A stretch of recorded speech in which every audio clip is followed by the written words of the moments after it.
chu har sak mang an ten chim fel ma se ne ta ka dingin aning ve ngai lo so lovin la pa an fa chi o chu rang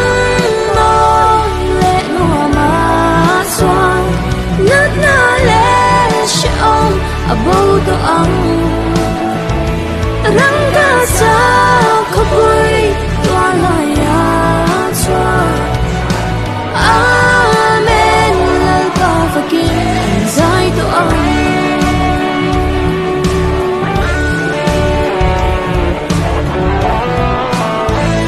shin zang doi na enzim valley Biana ting mi tui long chin ma se Atana ba Thi na nghe kha Khi chung in la ba a fa chi O chu ram ba le ma ma chua Nát na le about the rang ka cha khopui twala ya chwa amen al pa kin sai to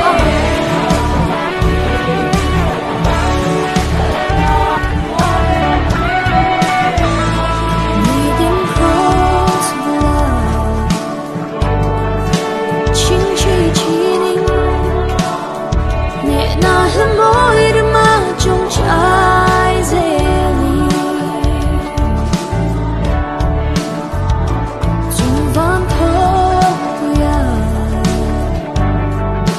chai zuan chu they say in love ba ang fa chi o chu ram moi le ma chua nát na le Om about the rang ka cha khopui twala ya chwa amen lal pa kin sai to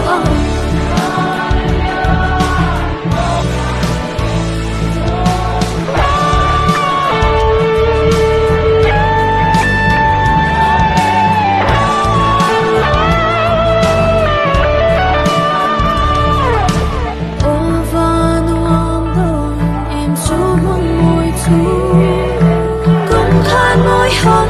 in na kumang xua thôi na abo to ang van môi ren mi min kan sai to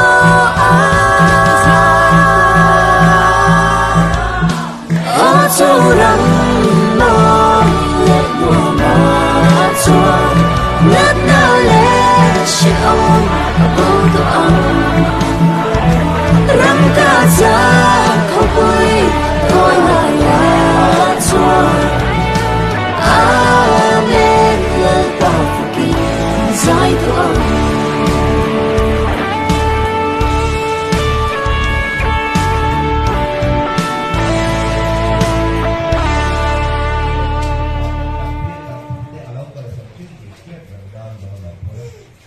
Banyak kali lumpur po aku lepas le cendol le kau kan dong dong ten. Orang dia le kalau le cendol nak le tak kira kita lumpur le.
Laban sa tanong susunod.